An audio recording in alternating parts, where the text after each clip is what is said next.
हाँ। हाँ, ये शुरू हो गया है रिकॉर्डिंग का अभी। मेरा जो फोटो होगा ना, वो वीडियो आ रहा होगा, उसको अलाइन करके लोअर साइड पे कर देना, कॉर्नर पे, ठीक है, राइट साइड हाँ के। वो साइड व्यू में चले जा रहा है। चलो ठीक है, तो अब हम स्टार्ट कर रहे हैं।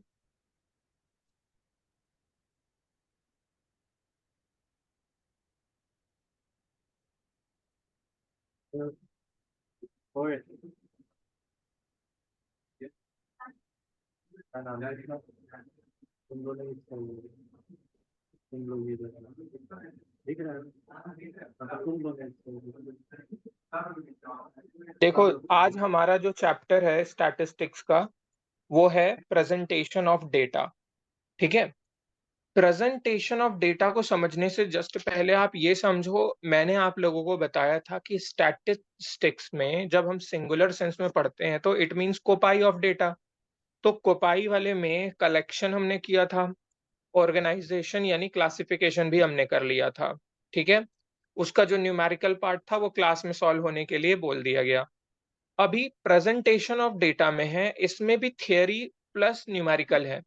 इसकी अगर टर्मिनोलॉजी या इसका अगर बेस आपको पता होगा ना, तो आपसे गलती होने के चांस बहुत नेग्लिजिबल है, ठीक है। तो बहुत ध्यान से सुनना अभी जो मैं आप लोगों को बताने जा रहा हूं। प्रेजेंटेशन ऑफ डेटा के अंदर सबसे मेन जो चीज रहेगी प्रेजेंटेशन ऑफ डेटा के अंदर, उसका हाउ टू प्रेजेंट, एंड जब हम प्रेजेंट करेंगे then how the data will appear.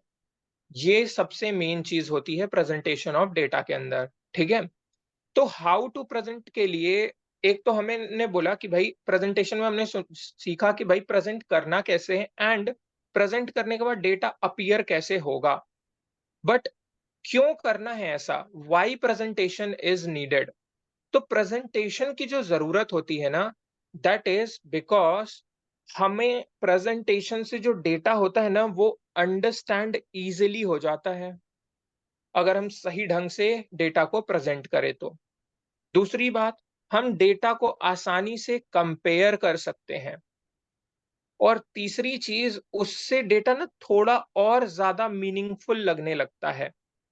तो ये तीन पर्टिकुलर रीजन है, understandability, comparison and more meaningfulness.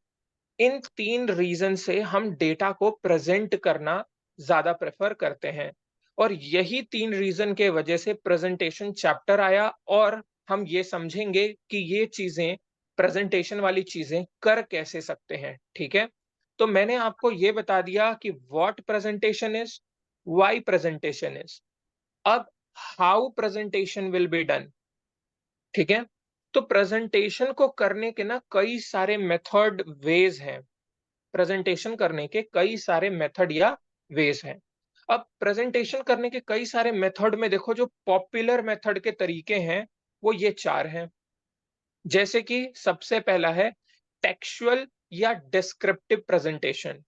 यानी कि जब हम डेटा को टेक्स्ट के फॉर्मेट में, डेटा को लिखे हुए वर्ड्स के फॉर्मेट में डिस्क्राइब कर कर समझाते हैं, that type of presentation is called your descriptive या टेक्सचुअल प्रेजेंटेशन। एग्जाम्पल के लिए मैं आपको देता हूं, जैसे आप एसे राइटिंग करते हो, पैराग्राफ राइटिंग करते हो, तो ये सारी जो चीजें हैं ना, वो हमारी टेक्सचुअल या डिस्क्रिप्टिव प्रेजेंटेशन के पार्ट में आते हैं। यानी it will be a paragraph of text, ठीक है।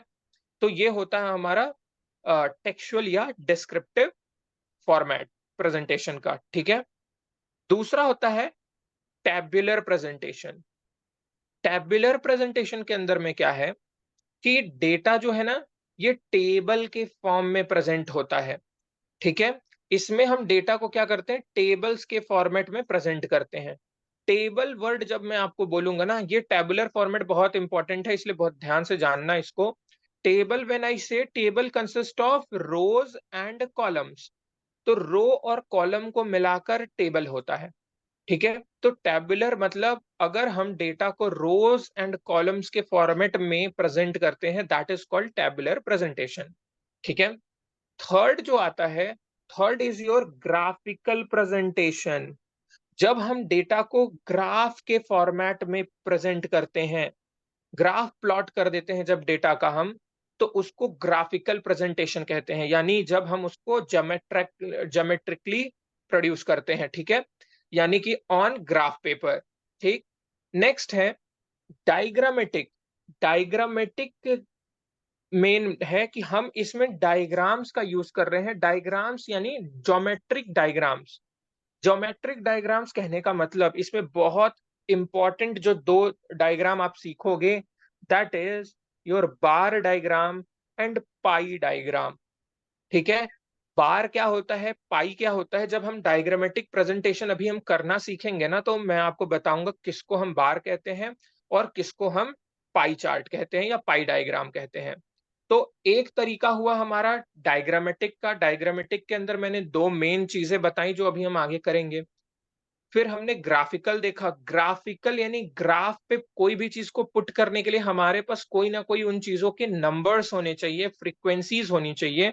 तो यहां से जो निकलकर डायग्राम्स निकल कर आते हैं ना, these are frequency based diagram, frequency based diagram such as histogram, frequency polygon, frequency curve and ogive, ठीक है। तो ये सारी चीज हमारे फॉर्मेट में आएंगी। और ये जो मैं अभी एक एक नाम आपको बोल रहा हूं ना, ये आपका न्यूमेरिकल का पार्ट होने वाला है, यानी एक एक को हम बना कर देखेंगे। नेक्स्ट है हमारा जो टेबुलर के अंदर हमने देखा था, मैंने आपको वो तो सिंपल बता दिया कि टेबल के फॉर्मेट में होता है। क्यों करते हैं टेबल के फॉर्मेट में हम? क्योंकि इससे डेटा ना थोड़ा और ज्यादा इजी दिखता है, कम स्पेस लेता है, यानी इकोनॉमिकल होता है हमारे लिए डेटा। और इसके टर्म्स के अंदर अभी हम टेबुलर को बहुत डिस्क्राइब करेंगे, तो मैं लास्ट वाला ये जो है टेक्सचुअल या डिस्क्रिप्टिव, इसको बस बता देता हूं, then I will move in detail of tabular presentation. तो अगर हम टेक्स्ट या पैराग्राफ के फॉर्म में जब कोई डेटा रखते हैं ना, तो टेक्स्ट और पैराग्राफ के फॉर्म में क्या है कि डेटा बहुत ज्यादा जब लार्ज ना हो, यानी बहुत ज्यादा लिखने की चीजें ना हो जाए। बहुत ज्यादा लिखने की चीज आ जाएगी ना कि अब 20-20 पेज का थीसिस जैसा लिख दोगे, कोई इंटरेस्टेड नहीं होगा उसको पढ़ने में। इसलिए बोलते हैं कि टेक्सचुअल या पैराग्राफ वाले का तभी काम लो, तभी यूज करो डेटा को प्रेजेंट करने के लिए, जब हमारा डेटा नॉट टू लार्ज, बहुत ज्यादा बड़ा डेटा ना हो हमारा। थोड़ा मोड़ा अगर रिटन चीज वाला डेटा हो ना, then we can use this textual या paragraph presentation, like words, figures, facts को यहाँ पर यूज करके पैरास बना देते हैं, छोटे छोटे टेक्स्ट बनाते हैं, बहुत ज्यादा इलैबोरेटिव नहीं रहते हैं, ठीक है। तो एक तो टेक्सचुअल हो गया या पैराग्राफ, ये आपके थियोरेटिकल पार्ट का है, इसमें आपको डिटेल नहीं जानना है। बट बाकी के जो तीन है ना, इनके न्यूमेरिकल, इनकी डिटेलिंग आपके सिलेबस में है। तो देखो, पहला मैं अभी इसके अंदर जो डिटेल करने जा रहा हूं, that is your tabular presentation. और ये एग्जाम में बहुत ज्यादा पूछा जाता है, इसलिए बहुत ध्यान से सुनना, ठीक है। ये देखो, मैंने मान लो एक टेबल बना दिया, ठीक है। अब टेबल में ना बहुत सारी चीजें हैं और हर एक चीज का अपना एक नाम है। जैसे कि टेबल के अंदर आपने देखा कि हर एक टेबल का एक नाम होता है। जैसे अगर मैं यहाँ पर आप लोगों की अटेंडेंस के लिए ये टेबल बनाऊं, तो मैं ऊपर में नाम लिख दूंगा इसका, अटेंडेंस शीट। तो वहां पर हमने इसको एक टाइटल दिया। तो पहला चीज, जो पहला पार्ट ऑफ टेबल होता है, जो सबसे ऊपर और सबसे प्रोमिनेंट बोल्ड लेटर में लिखा होता है, दैट इज कॉल्ड टाइटल, या इसको हेडिंग भी कह देते हैं कई लोग, या हेड नोट भी कह देते हैं। और एग्जाम में ये पूछा जाता है, तो इसको लाइटली प्लीज मत लेना। नेक्स्ट है, अब ये टेबल या जो डेटा है, ये हम किसी जगह से लेकर आएंगे ना, ऐसा डेटा पहले ही से टेबल बना हुआ नहीं रहता है। ये डेटा हमारे पास जहां से हम लेकर आते हैं, दैट इज कॉल्ड सोर्स, कि इसके अंदर का आने वाला जो डेटा है वो कहां से आ रहा है, तो दैट इज कॉल्ड सोर्स, ठीक है।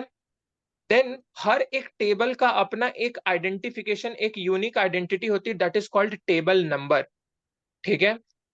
क्योंकि आपका एक जैसा शीट है, वैसा एक टीचर के पास हर एक क्लास का हर एक अलग अलग सब्जेक्ट का शीट होता है, तो दे नंबर, सीरियल नंबर इट, ठीक है ना, तो वो टेबल नंबर्स कहलाते हैं।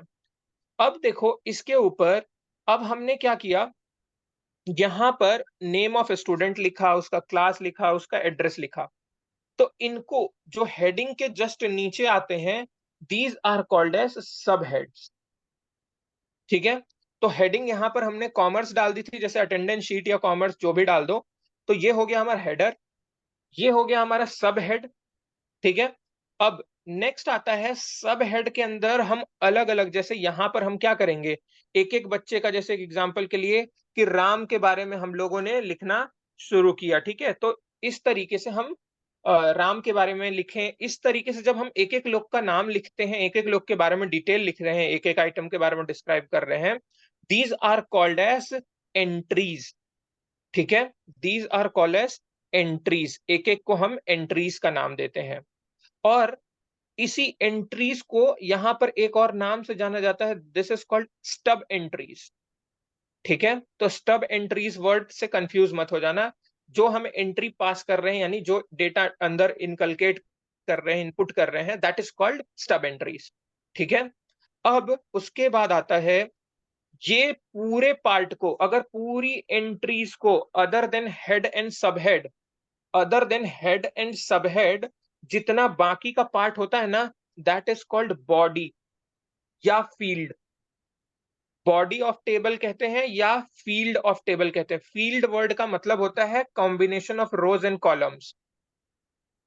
देखो ऐसे ऐसे अगर बोलेंगे तो इट इज रो, ऐसे ऐसे अगर इसको बोलेंगे तो कॉलम। लेकिन अगर हम किसी एक बॉक्स को जब हम उठा रहे हैं, तो उसको हम क्या कहेंगे, वो रोज और कॉलम्स दोनों से मिलकर एक बॉक्स बना है, that is called a field. ठीक है, तो combination of rose and columns is called field. And पूरे फील्ड्स को जोड़ देते हैं जब हम, अदर देन हेड एंड सब हेड, तो वो कहलाती है बॉडी। ठीक है, ओके। अब इसके अंदर इस बॉडी का एक और नाम है, बहुत ध्यान से सुनना। अगर हम सब हेडिंग को जोड़कर बोलें, ध्यान से सुनना, बॉडी के ऊपर हम सब हेड को जोड़कर बोलें, यानी ये स्टब एंट्री प्लस सब हेड दोनों को जोड़कर बोले ना, तो उनको पूरे टोटल को हम स्टब्स कहते हैं। याद रखना, ये वर्ड से पूछेगा तब कंफ्यूज हो गया आप। तो क्या बोला मैंने, जब हम सब हेडिंग प्लस स्टब एंट्रीज, यानी इनडायरेक्टली मैं क्या बोल रहा हूँ, फील्ड प्लस सब हेडिंग को जोड़ देते हैं, यानी बॉडी या सब हेडिंग को जोड़ देते हैं, तो that is together called as stubs. ठीक है, नेक्स्ट है, हर एक टेबल के नीचे फूट नोट, मतलब हम नोट देते हैं कि ये टेबल में कुछ एजम्पशन हमने लिए हैं, या कुछ डेटा हमने किसी सोर्स से लिया है, हमने कई सारी चीज क्लैरिफिकेशंस देते हैं, बहुत सारी चीज। तो जो मेन मेन पॉइंट्स होते हैं ना, उससे जुड़े एजम्पशन वगैरह कुछ फैक्ट्स, तो हम उनको कहते हैं फूट नोट। ठीक है, एग्जाम में फूट नोट वर्ड पे कई बार डेफिनेशन इसका पूछा जाता है। और अगर इस नोट से जुड़ा कुछ भी चीज है, यानी फुट नोट से जुड़ा, यानी ये फुट नोट क्या बताता है, इस टेबल से जुड़े रिमार्क्स और क्लैरिफिकेशंस। अगर कोई चीज में आप फंस जाओ, जैसे हम कोई एब्रीवेशन का यूज करते हैं, या हो सकता है हमने किसी चीज में नंबर डाला है 1 2 5 8 ऐसे कर करके, उसका क्या सेंस होता है वो हमें नीचे नोट में समझाना होता है, बताना होता है। ठीक है, ताकि पूरी अंडरस्टैंडिंग उस टेबल की डेवलप की जा सके आसानी से। ठीक है, तो ये सारी चीजों को हम टेबुलर प्रेजेंटेशन में कहते हैं। टेबुलर प्रेजेंटेशन के अंदर जो टेबल बनता है, टेबल के ये अलग अलग टर्म्स थे, और एग्जाम में ये टर्म्स पूछे जाते हैं। ठीक है, तो आप सोर्स, स्टब्स और फुटनोट, ये 3 वर्ड को तो मत भूलना, ये एग्जाम में हर बार पूछा गया है। ठीक है, अब आगे चलते हैं, ध्यान से सुनना। ये देखो, मैंने इसी के बारे में थोड़ा थोड़ा डिस्क्राइब कर दिया। टाइटल वर्ड का मतलब इजी समझने के लिए नेम। हेड नोट के अंदर में क्या होता है, उस चीज का क्या पर्पस है, वो हेडिंग बनती है, या उसका जो बेस। ठीक है, सब नोट के अंदर क्या है, हम कैरेक्टरिस्टिक्स यानी डेटा का इंफॉर्मेशन डालते हैं। ठीक है, सब नोट में। एंड देन एंट्रीज में हम एक्चुअल डेटा डालते हैं, जैसे कि सब नोट हो गया क्या क्या, नेम, क्लास, एड्रेस, वो सब नोट्स हो गए। उनके अंदर अब हम डेटा फीड करेंगे एंट्रीज के अंदर, यानी राम, 11th, एनटीपीसी, तो वो जो हमने लिखा दैट वर डेटा या इंफॉर्मेशन एक्चुअल, तो उनको एंट्रीज कह दिए। नोट का मतलब एक्सप्लेनेशन या clarification related to the table. ठीक है, कैप्शन कैप्शन का मतलब कॉलम की हेडिंग को ही कहते हैं हम लोग। जैसे वो सब हेड्स बोले ना, इन इस वाले पूरे को हमने क्या बोला, सब हेड्स बोले। एक एक को अगर ये एक इंडिविजुअली बोला जाए तो ये क्या कहलाते हैं, हमारे कैप्शन, कॉलम की हेडिंग। ठीक है, इंडिविजुअल एक एक को। यूनिट ऑफ मेजरमेंट, हर एक डेटा में ना हम क्या करते हैं, कई बार ऐसे करके डेटा में अगर 1000 होता है तो ऐसे करके लिख देते हैं कि सब में हमें 1000 ना लिखना पड़े, तो हम उसके ऊपर में ही क्या कर देते हैं, ऐसे 1000 कर देते हैं, या ऐसे ब्रैकेट में लिख देते हैं इन लैक्स करके, ताकि हर जगह उतने जीरोज ना लगाना पड़े, उतना टेबल में उतना ज्यादा जगह ना ले। तो हम शॉर्ट करने के लिए कई बार क्या करते हैं, डेटा का ना यूनिट ऑफ मेजरमेंट डाल देते हैं कि ये डेटा केजीज में है, मीटर में है, लीटर में, थाउजेंड्स में है, लैक्स में है, क्रोर्स में है, ये हम डिफाइन कर देते हैं। तो इतनी सारी चीजों को आपको बहुत अच्छे से याद रखना है। इनमें क्वेश्चन आते हैं, आपको भले लग रहा होगा थियोरिटिकल, बट मिनिमम 2 नंबर तो आपको देगा ये टेबल। ठीक है, मिनिमम।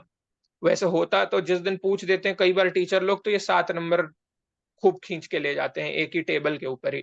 तो इसलिए याद रखना, ये बहुत इंपॉर्टेंट था। हमने एक तो कर लिया, कौन सा, टेबुलर प्रेजेंटेशन तो हमने कर लिया कि टेबल्स के फॉर्मेट में कैसा टेबल होता है, टेबल में आने वाली चीजों को क्या कहते हैं। फिर अब हमारे पास दो और प्रेजेंटेशन का डिटेल बचा है, ग्राफिकल एंड डायग्रामेटिक। अब ग्राफिकल एंड डायग्रामेटिक के अंदर एक एक को हम उठाना शुरू करते हैं। ठीक है, मैंने अभी आपको बताया था कि भाई डायग्रामेटिक वाला जो है हमारा, ठीक है, डायग्रामेटिक के अंदर हम कुछ डायग्राम का यूज करते हैं, जिसमें मैंने दो नाम आपको बताए। पहला नाम यहां पर मैं उठाने जा रहा हूं, ठीक है, बार डायग्राम। ठीक है, देखो बार डायग्राम क्या होता है। बार डायग्राम में ना ये कुछ फीचर्स हैं, एक सेकेंड। बार डायग्राम के अंदर कुछ खास फीचर्स, इसमें कंटिन्यूएशन के लिए मैं देखता हूं अभी। देखो, एक है सिंपल बार डायग्राम, एक है मल्टीपल बार डायग्राम, एक है कंपोनेंट बार डायग्राम। ठीक है, 3 तरीके के बार डायग्राम्स होते हैं हमारे पे। अब देखो, ये बार डायग्राम में मेन 3 और अभी 2 एडिशनल मैं आपको बताऊंगा, वो भी इन्हीं के पार्ट में होते हैं। बनाने का इसमें ना तरीका अलग अलग हो जाता है। ठीक है, अगर मैं सिंपल बार डायग्राम की बात करूं, तो आप लोगों ने डेटा को पढ़ते वक्त कई बार ऐसे डायग्राम्स देखे होंगे, उसमें इस तरीके का डेटा रहता है।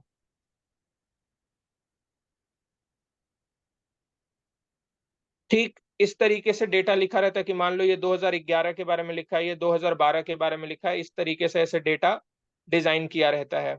आप लोगों ने कई बार इसको देखा होगा। This is called simple, this is called simple bar diagram. ठीक है, वेयर एज एक आता है मल्टीपल बार डायग्राम। मल्टीपल बार डायग्राम के अंदर में क्या है, अगर हमें 2011 के अंदर ही दो चीजों के बारे में, मान लो लिटरेसी एंड पोवर्टी दोनों के बारे में जानना हो, तो what we can do is 2011 का ऐसे एंड ऐसे बना दें, 2012 का इस तरीके से बना दें।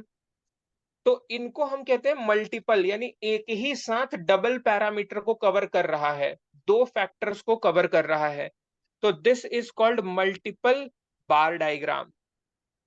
ठीक है, तो मल्टीपल बार डायग्राम में मेरे हिसाब से आपको समझ में आ गया कि एक ही बेंचमार्क पर हमने क्या किया, डबल ट्रिपल फैक्टर्स को लाकर एक साथ कंपेयर किया। ठीक है, अभी एक और चीज, ये नोट्स का कंटिन्यूएशन मेरे को एक बार वापस से देखना पड़ेगा कि कंटिन्यू कहीं रखा है मैंने, या हैंड रिटन डिमांड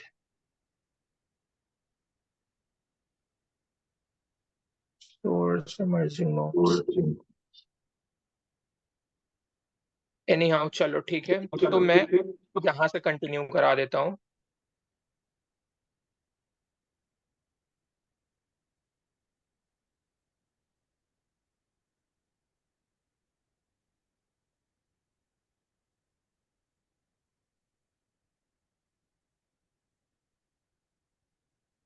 प्रेजेंटेशन के अंदर का डेटा,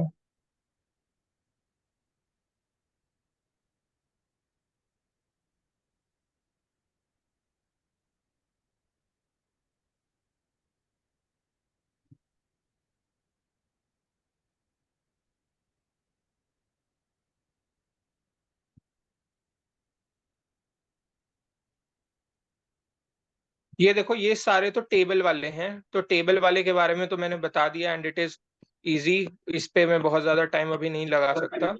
मेन आपका जो टाइम है वो यहाँ डायग्रामेटिक प्रेजेंटेशन के ऊपर होना चाहिए। तो देखो, डायग्रामेटिक प्रेजेंटेशन के अंदर में हमने बहुत सारे टाइप ऑफ डेटा को देखा। अब इसके अंदर में देखो, मैंने आपको एक बताया सिंपल, एक बताया मल्टीपल बार डायग्राम, ठीक, एक है सब divided, percentage, broken scale and deviation. ठीक है। अब इसी के अंदर जब हम टू डायमेंशनल के ऊपर जाएंगे तो यहां पर कई और डायग्राम आते हैं, जिसमें हमारा मेन काम ये है पाई डायग्राम्स। जब हम 3D के अंदर जाते हैं तो हमारे कई सारे क्यूब्स वगैरह यहाँ पर, बट आपके सिलेबस में ये पूरे चीजें नहीं है। जो रेलेवेंट रेलेवेंट है मैं उनको कवर करूंगा, ठीक है। तो देखो, इसके अंदर में सिंपल बार डायग्राम के अंदर मैंने आपको यहाँ पर ये दिखाया, जैसे ये डेटा देखो, लिटरेसी रेट के बारे में बताया है ना कि इस 1951 का लिटरेसी रेट बताया, 61, 71, 81, हर 10 साल पे होने वाले लिटरेसी रेट को उसने एक एक करके दिखाया। This is called simple bar diagram. Next is, और इसको आप इस तरीके से भी प्रेजेंट कर सकते हो, यानी कि वाई एक्सिस पर भी रख सकते हो, एक्स एक्सिस से भी कर सकते हो। ठीक है। नेक्स्ट है मल्टीपल बार डायग्राम के ऊपर। मल्टीपल बार डायग्राम में देखो क्या है, आपने क्या किया, एक से ज्यादा पैरामीटर्स को, ठीक है, जैसे देखो यहां पर क्या किया इसने, आर्ट, साइंस, कॉमर्स तीनों के बच्चों को 2017, 18 और 19 में एक साथ कंपेयर किया। ठीक है। तो आर्ट, साइंस एंड कॉमर्स, ठीक है, ये तीनों के लिए यहां पर है। तो आर्ट, साइंस, कॉमर्स का तीनों बार ये डेटा यहां पर रखना, ये क्या कहलाएगा, मल्टीपल बार डायग्राम, यानी कि multiple factors at a time हम बाहर से बना रहे हैं। देन हमारा नेक्स्ट आता है सब डिवाइडेड या कंपोनेंट बार डायग्राम। बहुत ध्यान से सुनना। What we can do is, हम ना ये तीन चीजों को एक के अंदर ही बना सकते हैं। देखो, अगर हम मल्टीपल को एक ही के अंदर बना दें, ठीक है, मल्टीपल को एक ही के अंदर, यानी ये 18 को यहां पर प्लॉट कर दें, 26 को यहां पर प्लॉट कर दें और फिर 56 को ऊपर प्लॉट कर दें, तो हम अगर एक ही ग्राफ के अंदर ना पार्ट बना दे रहे हैं, एक ही ग्राफ का टुकड़ा बना दे रहे हैं, उसको पार्ट पार्ट में जोड़ दे रहे हैं, तो उसको हम क्या कह देते हैं, सब डिवाइडेड या कंपोनेंट। जैसे यहां एग्जांपल में देखो ये क्या किया, उसने आर्ट, साइंस, कॉमर्स के बच्चों को क्या किया, उसने तीनों का टोटल निकाल लिया और टोटल में से उसने क्या किया कि कितने बच्चे आर्ट में हैं उसके ऊपर प्लस कर दिया जितने साइंस के हैं, और फिर उसके ऊपर प्लस कर दिया जितने कॉमर्स के हैं। तो अगर हम एक ही बार पे कई फैक्टर्स को प्लॉट कर देते हैं, सेगमेंट बना देते हैं, तोड़ देते हैं उनको पार्ट्स में सिंगल बार को, तो उसको सब डिवाइडेड या कंपोनेंट बार डायग्राम बोल देते हैं। ठीक है। तो यहां पर आपका कंपोनेंट बार डायग्राम है। देन परसेंटेज बार डायग्राम और कुछ नहीं होता। हम इसमें क्या करते हैं, पहले ना डेटा को परसेंटेज निकाल लेते हैं, डेटा को नहीं पुट करते हैं, हम डेटा का परसेंटेज निकाल लेते हैं एंड 100% में से जितने जितने परसेंट का जो कवर करता है उतने परसेंट का उसका ग्राफ बना देते हैं। जैसे यहां पर देखो, हमने क्या किया, पहले इन सब चीजों का, फैमिली ए, फैमिली बी, ये सारे का हमने क्या किया, पहले परसेंटेजेस को क्या किया, कैलकुलेट किया है। देखो यहां पर हमने क्या किया, फैमिली ए का ये फूड,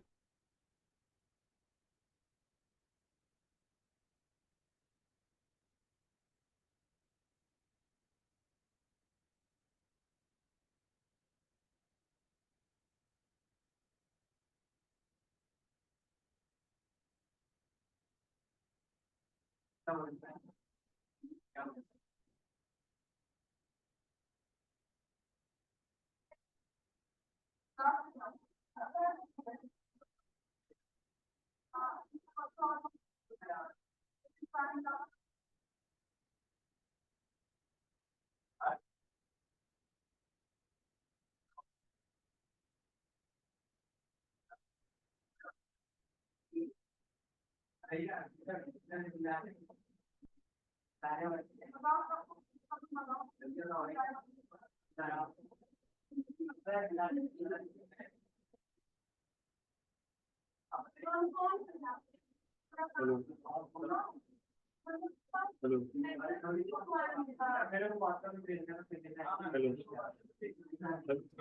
हेलो, अटक गया बीच में, फिर लीक हो गया आपका।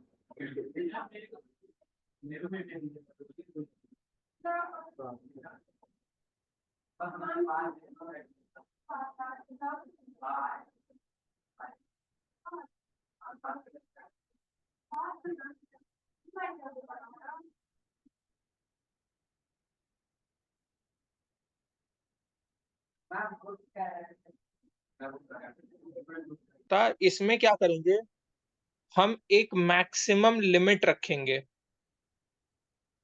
और उस लिमिट को अगर कोई पैरामीटर क्रॉस करेगा ना, तो जब वो क्रॉस करेगा तो वहां से वो उसको ब्रेक कर देंगे, वहां से वो नेक्स्ट बन जाएगा, लेवल उसका एक लेवल ऊपर हो जाएगा। तो हम क्या करेंगे, ये तब यूज करते हैं जब बहुत वॉलेटाइल डेटा होता है, यानी कि बहुत ज्यादा वेरिएशन होते हैं ना, तो हम वेरिएशन का एक रेंज सेट कर देते हैं, जो उस रेंज को भी तोड़कर वापस मतलब बाहर निकल जाए, एक्सीड कर जाए ना, तो जहां से वो रेंज हमने तय की है उसके ऊपर जाते ही हम वो उसको वहां से ब्रेक कर देते हैं एंड डेटा को उस हिसाब से प्लॉट किए रहते हैं। तो यहाँ पर एग्जांपल लिया है, देखो 120 है, 250 है, फिर बहुत ज्यादा हो गया, यहाँ पे 3250 आया, फिर 430, 550। तो हमने एक डेटा का मान लो यहाँ पर रेंज सेट करके रखा था कि हम 650 तक के रेंज को नॉर्मल रेंज ले रहे हैं। जैसे ही ये डेटा इसको क्रॉस करेगा ना, तो यहाँ से आने वाले ऊपर वाले जितने पड़ेंगे ना, उतने पार्ट को वो हम ब्रेक कर देते हैं। सबसे ज्यादा यहाँ पर जो आपके एग्जाम में यूज होता है इस चीज में, ये डायग्राम और ये डायग्राम इंपॉर्टेंट है, रट के अच्छे से समझ के जाना इसको, ठीक है। कुछ भी इसमें गड़बड़ी नहीं करना है, क्योंकि इसमें लॉजिक बहुत ज्यादा नहीं है, इसको एक बार बस बनाकर प्रैक्टिस करने की जरूरत होती है, ठीक है। फिर है हमारा डेविएशन का। देखो ये क्या है, डेविएशन बार डायग्राम कहने का मतलब, जब हमारे पास पॉजिटिव और नेगेटिव दोनों तरीके के, इंक्रीज और डिक्रीज दोनों तरीके के फिगर होते हैं ना, तब हम डेविएशन का क्या करते हैं, जीरो को मीन पोजीशन बना लेते हैं, यानी न्यूट्रल पॉइंट बना लेते हैं, और जो चीज इससे नीचे जाएगी उसको नेगेटिव एक्सिस पे, और जो इससे ऊपर जा रही है उसको पॉजिटिव एक्सिस पे प्लॉट कर देते हैं, ठीक है। तो इसमें सिंपल क्या है, ऐसा है कि भाई जब डेटा पॉजिटिव नेगेटिव या दो डायरेक्शन का डेटा मिल जाए हमारे को, ठीक है, तब हमें क्या करना होता है, तब हमें एक डेविएशन वाला डायग्राम करते हैं। डेविएशन वर्ड का ही मतलब होता है कि न्यूट्रल पोजीशन। न्यूट्रल वर्ड का मीनिंग होता है, आप लोग जो मीन खोजते हो ना, मीन, मीन पोजीशन से, न्यूट्रल पोजीशन से कोई डेटा कितना ऊपर या कितना नीचे जा रहा है, तो हमारा ये न्यूट्रल पोजीशन कहलाता है या मीन पोजीशन कहलाता है। अब इसके हिसाब से हम देखेंगे कि डेटा कितना ऊपर या कितना नीचे गया है, ठीक है। तो ये हो गया हमारा बार ग्राफ का पूरा टाइप खत्म यहाँ पर, ठीक है। अब बार ग्राफ के बाद मैंने आपको बताया था कि डायग्रामेटिक में एक और चीज है, पाई डायग्राम। देखो पाई डायग्राम का सिंपल सा फंडा है, ये सारा न्यूमेरिकली सॉल्व कराया जाएगा, डोंट वरी, ठीक है। बट अभी मैं थियरी, पहले कंसेप्ट्स को बस बता रहा हूँ। पाई डायग्राम के अंदर में क्या है, पाई डायग्राम में ना हम देखो इसमें एक सर्कल बना देते हैं, और सर्कल आपको भी पता है कि भाई सर्कल तो होती है 360 डिग्री की, वेरस जब हम परसेंटेज कैलकुलेट करते हैं तो वो होता है हमारा 100, ठीक है, स्टैंडर्ड परसेंटेज, तो वो 100 है हमारा। अब एक चीज सोचो, अगर हमारा किसी भी चीज का, हमें इसको 30% प्लॉट करना है, 40% प्लॉट करना है, 100 में तो प्लॉट कर लेंगे, लेकिन जब 360 डिग्री पे प्लॉट करना होगा, तब ये 30% की वैल्यू, 40% की वैल्यू पहले खोजनी पड़ेगी, उसके बाद हम प्लॉट करेंगे। तो हम इसको और कुछ नहीं करेंगे, हम जब जितना परसेंटेज आता है उसको 360 से मल्टीप्लाई करके देखेंगे, उसका जितना परसेंटेज आएगा यहाँ पर हम एक लाइन बनाएंगे। जैसे यहाँ पर आ गया कि आपका यहाँ पे 30% कवर हो रहा है, फिर अगला 40 यहाँ कवर हो रहा है, फिर अगला 30 यहाँ, इस तरीके से अलग अलग पार्ट कर करके हम डायग्राम पे पुट करते हैं। तो हमारे को इसमें 2 स्टेप पे डायग्राम काम करेगा। पहले हम हर एक डेटा को 100 से 360 में बदल देंगे और 360 वाले पे जितना डिग्री बनेगा उतने डिग्री को हम प्लॉट करेंगे। तो देखो यहाँ पर इतना बड़ा सा ये स्टेप लिखा है ना, इसका सिंपल सा सेंस वही है, ठीक है। देखो क्या हुआ, एक एग्जांपल दे रहा हूं मैं यहाँ कि फूड में हम 60% खर्चा करते हैं, फिर 15%, 10%, 12%, 3% ऐसे खर्चा करते हैं। तो अब हमारे को ये परसेंटेज को पहले कन्वर्ट करना होगा 360 डिग्री में।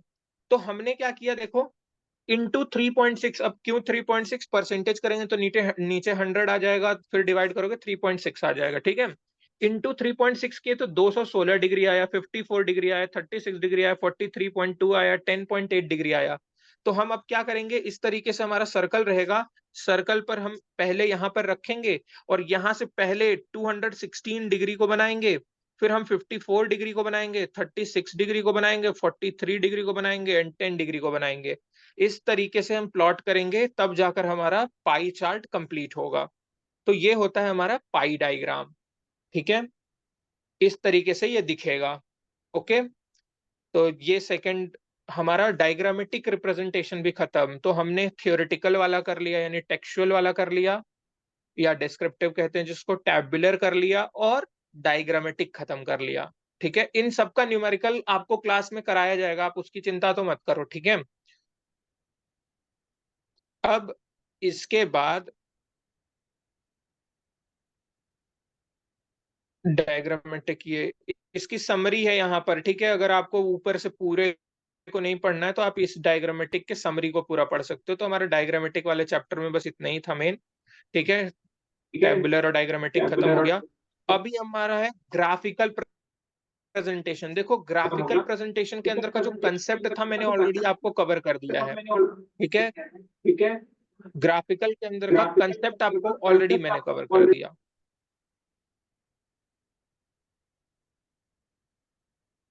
एक सेकेंड,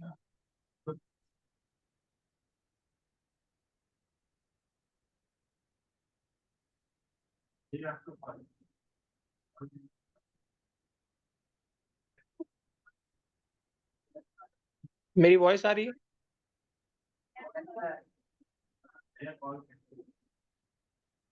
एक सेकंड, मेरी वॉइस आ रही है या नहीं आ रही? मुझे आप लोग की तो वॉइस आ रही है, एक बार आप बोलो।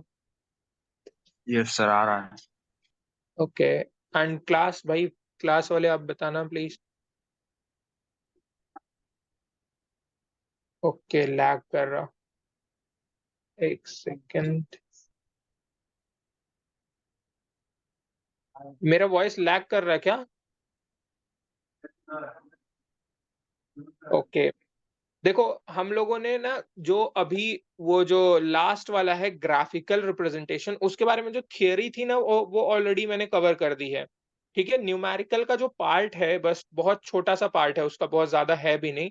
तो न्यूमेरिकल वाले पार्ट के लिए ना आपको सिंपल सा क्या करना होगा, न्यूमेरिकल के पार्ट के लिए अभिजीत सर को मैं ऑलरेडी बोल के रखा हूँ, क्योंकि न्यूमेरिकल का पार्ट के लिए आपको लॉट ऑफ प्रैक्टिस चाहिए होगी। तो उसके लिए अभिजीत सर आपको प्रैक्टिस के लिए अलाउ कर देंगे and then you can do it, ठीक है। एक सेकंड में आपका एक और चीज,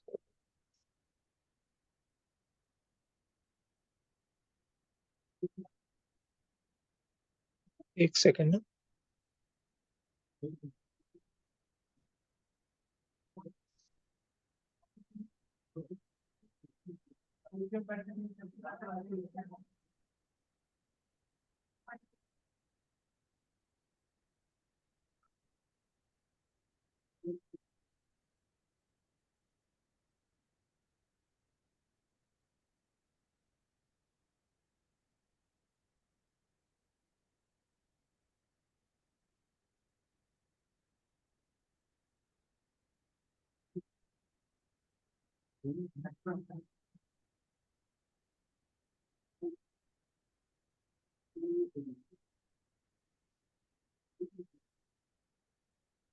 हाँ, तो मैं ये कह रहा था आप लोगों को कि जो आप लोगों का प्रेजेंटेशन वाला ये जो लास्ट पार्ट बचा है ना, उसकी जो थियरी है वो मैंने ऑलरेडी आपको कवर करा दी है। थियरी वाले में ज्यादा कुछ था नहीं। उसका जो मेजर न्यूमेरिकल पार्ट है ना, उसके लिए अभिजीत सर आपको न्यूमेरिकल वहां पे सॉल्व करा देंगे। रीजन बिंग मैं वहां हूं नहीं, तो 1-to-1 न्यूमेरिकल ज्यादा बेटर रहेगा आपको करना, ठीक है।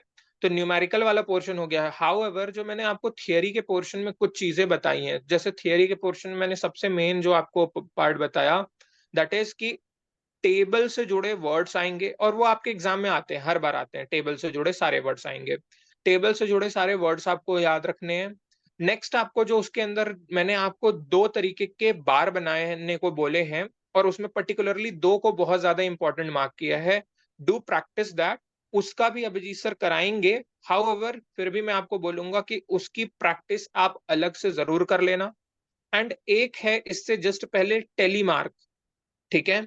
तो टेली मार्क का भी आपको 1-2 न्यूमेरिकल करा दिया जाएगा।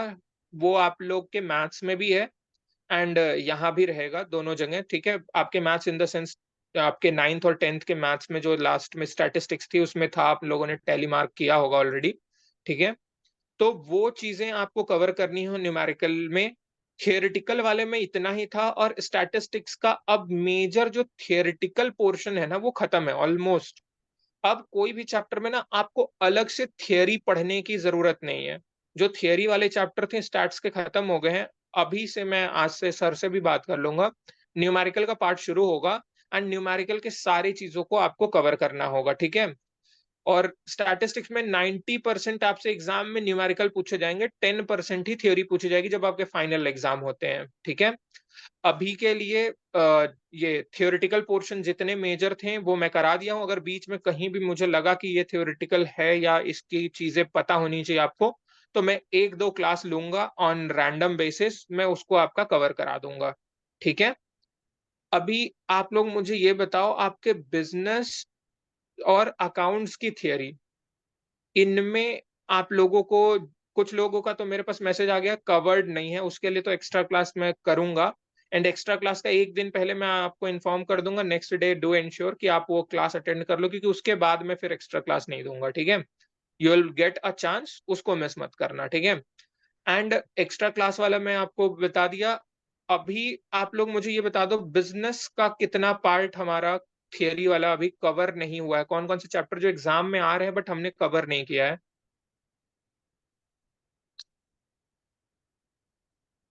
बिजनेस सर्विसेज में तो हम लोगों ने टिल इंश्योरेंस कवर किया है, ठीक है, और वही वहां तक ही बहुत ज्यादा मेजर पोर्शन था।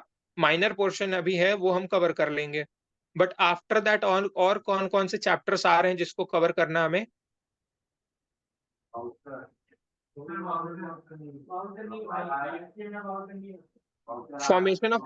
फॉर्मेशन ऑफ कंपनी का हमने पार्ट किया था, इफ यू रिमेम्बर। कंपनी को किस तरीके से इनकॉर्पोरेट करते हैं, फॉर्म करने वाला।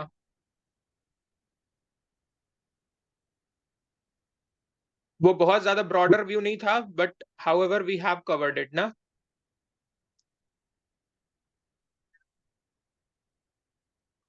ओके,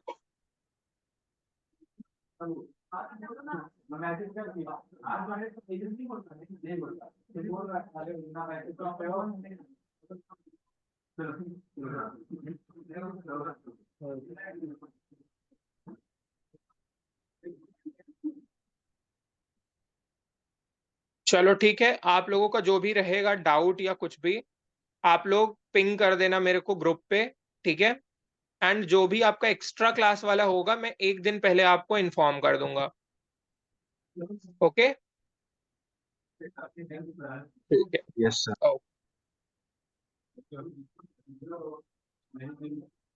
है।